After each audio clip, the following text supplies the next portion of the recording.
Hey everyone, hopefully you're having a good day. My name's Andy. My channel's Finding Value. Today we're going to go over some information on Twitter. There's a lot of quotes that I was retweeting. I'd like to go over them together, give you my opinions on it. Some of them are some quotes I talked about a long time ago. One of them, surprisingly, it's about buying a house before investing.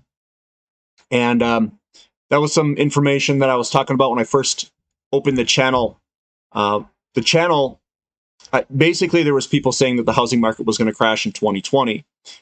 And I was like, this is a really good opportunity. Interest rates are low. We could lock in our costs at the lowest possible interest rate possible. So I don't know. I guess that was one of the reasons why I opened up this channel, was from other larger channels saying that real estate was in a bubble. And I didn't think it was in 2020. So let's dive in, see what I got here. Well, first, if you guys want to follow me, you can follow me at @finding_finance if you'd like. So Charlie's got a quote here. Charlie Munger says, like Warren, I had considerable passion to get rich, not because I wanted Ferraris. I wanted the independence. I desperately wanted it. And as my net worth goes up, it is in the millions. And I'm contemplating, stopping my W-2 job and doing all that stuff. This is the sole reason why I started investing, is exactly this right here. I wanted independence, and I don't really I don't even know what to buy. I don't know if there's much out there that's really going to make me that happy. In terms of materialistic items, there's a couple of things I'd like to do, maybe throw a different engine in a car or something like that, but it's not really anything that is status or anything like that. It's just the enjoyment of driving and the enjoyment of doing that stuff, and getting a car that's a little bit more capable out on the track, a little bit more power, if you know what I mean. But yeah, it's the independence that drew me to it. And it's when I first got my first job, it was at a large aerospace company. And I was going there, and I was working 6 hours, 6 days a week, and putting in some hours, maybe 50 hours plus, maybe a little bit more. And I was just like, I'm not really making that much money. And that was as an engineer. So I wanted to do something that could get me away from that. And it was the independence to do what I want when I want. That's what drew me to investing. Exactly this. It says, look at the market fluctuations as your friend rather than your enemy. Profit from folly rather than participate in it. So when we get these markets that go up and down, I know a lot of people get afraid of the market volatility. Use that volatility and the fluctuations as a benefit. Train yourself to buy when things are down and not to chase when things go up. That is really one of the lessons that you have to learn to become a good investor. You have to buy when things are down, get excited when the price and value separate themselves to the downside. So yeah, I really agree with that quote. It says, you don't need to be a rocket scientist. Investing is not a game where the guy with a 160 IQ beats the guy with the 130 IQ. What's needed is a sound intellectual framework for making decisions and the ability to keep emotions from corroding the framework. So that's that strategy. The strategy that I talk about, investment strategy. What is your strategy? What is your portfolio allocation? What are your strategies around making money? And then stick to it. Stick to something where you've got a strategy that's worked in the past, perhaps. Stick to it. Make it, keep going with it. Don't let emotions scare you out of it. Don't let other people scare you with all this data saying we're going to have a major market crash. And if we do have a major market crash, have a strategy for what will get you through it. And those emotions should not override the framework that you've created. And I know that a lot of people are talking about a potential recession and a crash and all that stuff ahead of us. I do think that there is going to be a recession. I don't think it will be as large as what other people think, but I could be wrong. I could be wrong there. That's me speculating. I'm going to ride through it because of the deficits are so large in commodities and energy. And I don't see trying to time this thing. If you get it wrong, you can really mess things up. So I'm riding through. That's my strategy, my framework. Here's Warren Buffett's investment portfolio, 2012 versus 2022. I wanted to touch on some things here. If you look at these companies, Johnson & Johnson, a major medical company, U.S. Bank, which is a big bank, ConocoPhillips, an oil company, Walmart, a big diversified retail, company, Kraft Heinz, which is food, Procter & Gamble, American Express, which is a credit card company, IBM, Wells Fargo, another bank, and Coca-Cola, which is a soft drink company. These companies, if you notice, they're not really too much tech. I mean, he's got one IBM there, but he doesn't have a ton of tech, and they're a lot of boring companies. Ones that do well, irrespective of the markets. They don't get phased out, a lot of these companies. Same with 2022. He's got Apple, Bank of America, Coca-Cola, Chevron, American Express, Kraft Heinz, Occidental, Moody's, U.S. Bank, and a bunch of other stuff in there. He sticks with just the stuff that works over a long period of time and doesn't get phased out. I think that's what his strength is. And that's kind of how I set up portfolios in the past. Mine's a little bit different than this. I still own United Health Group, which is an insurance company, and Anthem. Anthem is Blue Cross Blue Shield. I think it's called something else now. I can't remember what they changed their name to. I'd have to look. But that's in one of my long-term portfolios I hardly ever go in. I just leave it in there. So top investing wisdom says, investing in stocks is an art, not a science. And people who've been trained to rigidly quantify everything have a big disadvantage, says Peter Lynch. You should consider buying a house before you invest any money in stocks, Peter Lynch. That's crazy. That, who else says this? The hedge fund guy, John Paulson. He also said this in an interview. He said that he considered buying a house, especially when it was in 2020. And what was weird is that I have the same opinion. You want to lock in your costs as low as you can and let the inflation eat away at that debt. That's what my strategy was back buying a house. I bought it way before 2020, but I refinanced in 2020 at the bottom there, and my payments are really low. So, I mean, that's cool. But that's something that I had done. It says all you need for a lifetime of successful investing is a few big winners. And the pluses from those will overwhelm the minuses from the stocks that don't work out. That's Peter Lynch. And that's what I talk about, the asymmetric bets that we're doing. We've got a lot of those picks in the finding-value.com. I've got those in my portfolio, and you can see those if you're a Platinum member. But that's how I set up my portfolio. I go after these gigantic, skewed, very large returns with not as much risk. And all you need is a few big winners. And I already have, I have a bunch of very big winners. And they were all born out of, I'd say, oil. A lot of my oil picks have done really well. I bought at the 2020 September timeframe. And I've got maybe 5 or 10 different companies over 10 times 10 baggers. And my strategy, I can share that strategy with everyone. It's not, I buy it when it's low, when the ratios are low, and I just hold on. I did lose on some investments, very speculative investments. I did have a one that was in Russia where it's basically at zero. So I did lose positions. It wasn't all upside. So playing this game, you're going to have that. There's no way around it. You're going to lose on some. You're going to win big on others.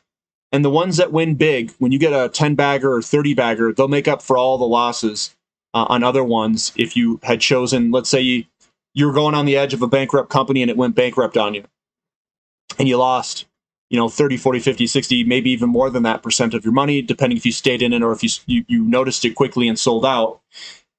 But those big winners are the ones that really change your life, your portfolio. It says in 1989, Peter Lynch said, "The smart money isn't smart, and the dumb money isn't as dumb as it thinks. It's only dumb when it listens to the smart money."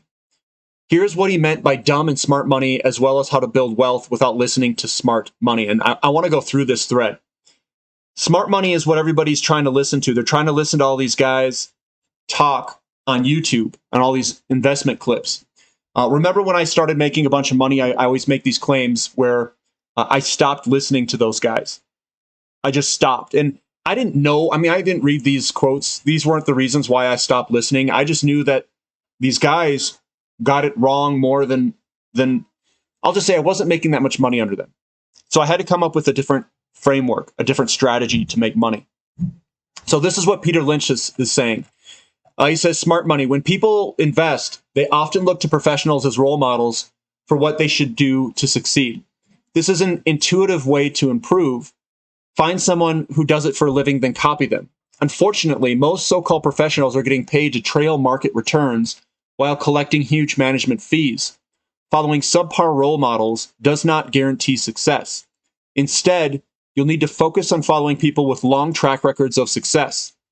Dumb money has a bad rep. The word dumb isn't something anyone wants to associate with, but in investing, it's the group you want to be with. The retail investor is considered dumb money, and we have massive advantages over smart money. The biggest advantages dumb money has is they don't have to appease partners. They aren't at risk of losing their job if they make a mistake. They don't need to be profitable each quarter. These advantages are underrated. Let's look at how dumb money can take advantage. It says you don't have to appease others. Smart money has to ensure their investors are happy daily. Dumb money has to worry about themselves, and that's it. You can use whatever strategy you want, and you don't have to defend it to a single person.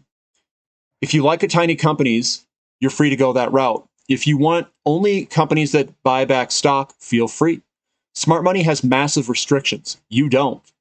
Integrate what you think is useful and evolve.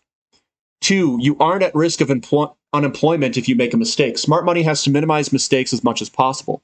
Most of this means that they will have to fail conventionally rather than succeed unconventionally. If they fail with everyone else, they keep their job. If they take an unconventional route that doesn't work, they're fired. Dumb money can take advantage of unconventional paths. You can have longer holding periods, buy companies that others won't touch, purchase smaller companies that nobody follows. 3, you do not need to be profitable each quarter. For smart money to justify their existence, they give it the illusion they make money each quarter. In reality, they're being paid to lag the index. Avoid falling into the trap of trying to win every quarter. Doing so results in lagging the market long term. Use your ability to withstand short-term volatility by holding or buying assets when they decrease in price. These high volatility times are when smart money exits the market, creating buying opportunities. Take advantage. That's a wrap. So there's a lot of good information there. That's exactly what I do. Is when things are down, and the way that I figure out how things are down is I use ratios. I use ratios, and then I look at the market conditions for when those ratios could potentially turn. That is a strategy. That is a way to play the markets. And I teach that, obviously, on the website as well. There's a bunch of different things I have on the website that teaches that, and you can ask me questions in the Platinum Answers sections. That's how you accelerate your investing to a spot, at least where I'm at. And I'm not saying that I'm the best investor ever, but I've done very well over these past years of investing by using that strategy. And I had to develop that strategy, and I haven't read it anywhere else. I developed it myself and tweaked it and tweaked it and tweaked it. So that's where I've kind of refined that strategy. And if you guys, obviously some of you guys already know it, and I shared it in my older videos as well. But yeah, that's how I'm working through it, and it aligns very well with a lot of these quotes. It says far more money has been lost by investors trying to anticipate corrections than has been lost in all the corrections combined, says Peter Lynch. And that's trying to time the market on the recessions.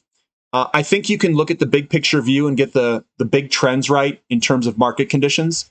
You can see that using ratios. You can see that using the supply-demand balances in commodities in different markets. You can see it in the demographics coming into home buying years and all of those different things.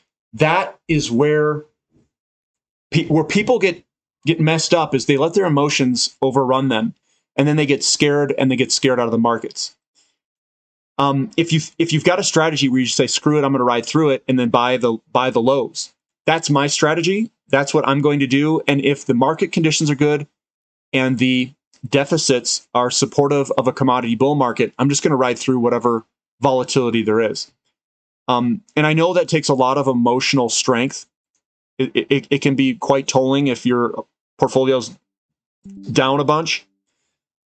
But that's what I'm going to do.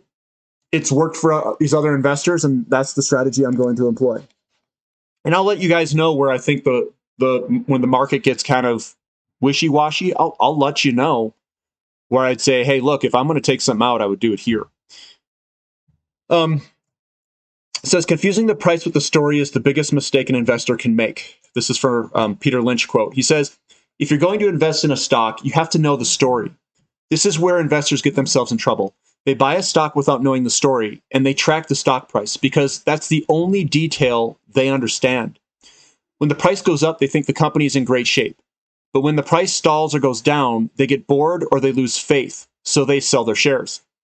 Confusing the price with the story is the biggest mistake an investor can make. It causes people to bail out of stocks during crashes and corrections when the prices are at their lowest, which they think means that the companies they own must be in lousy shape.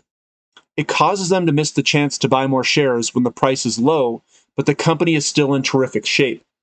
That is where you differentiate new investors and seasoned investors. The seasoned investors come in and they say, look, the overall market conditions are still incredibly good for this company, or the company's still making insanely good money. The price of what they sell, the commodity, goes down. Let's call it oil. But the companies are super cheap. They've got really good cash flows. They've got really cheap enterprise value to their cash flows.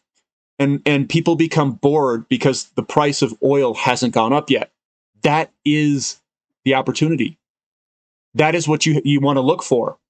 It's not having it go up and chasing the price. It's when you have a divergence between value and price. So you have to think different than the new investor. You have to think like a seasoned investor and look for value where value and price deviate from each other. And then be patient to go in and buy it and let that market correct that deviation. So that's what I've got for today, guys. And hopefully you guys had a really good Thanksgiving. And right now, I look at this stuff and I've basically incorporated a lot of this into my investing, into the strategy that is. And as the years go by, I become better and better and better at buying bottoms. I'm not a trader. I really am not. Everything you could say is a trade, but I'm not a short-term guy. Like I don't go by days or weeks. Maybe I'm not even by months, really. I really look at things from a 5 to 10 year perspective. Look at it from a big point of, big long-term point of view. And then I try to invest for the big gain, the big money. Unfortunately, that takes time. Sometimes it doesn't. Sometimes I've got a couple that did over a 20 bagger in a year or two, somewhere around that range. But I think that's pretty rare to have it happen that fast. There are great opportunities right now, I think, to have some multi-baggers out there. And I know I talk about multi-baggers, multiple 2, 3, 4, 5 times your returns or greater. They're still out there. And commodities, I think, are still a very good area to look at, given where the ratios are at. The commodity to stock ratio and some of these other ratios that we look at. And I do post that and I talk about it a lot in our sessions on the website. So, and you guys can ask questions, whatever you want. about it, all that stuff. If you guys need updates, what my opinions are. And basically what it comes down to is you can use me as a mentor to some degree. You can ask me all different sorts of questions and say, hey, look, what would you do here? What's your opinion here? And I'm not going to get it all right. I won't, but I think I get a lot of it right. And that's where you make a lot of money, is getting a lot of it right. So if you guys like the content, give me a thumbs up, subscribe to the channel if you haven't already, and we'll catch you later. This is Finding Value.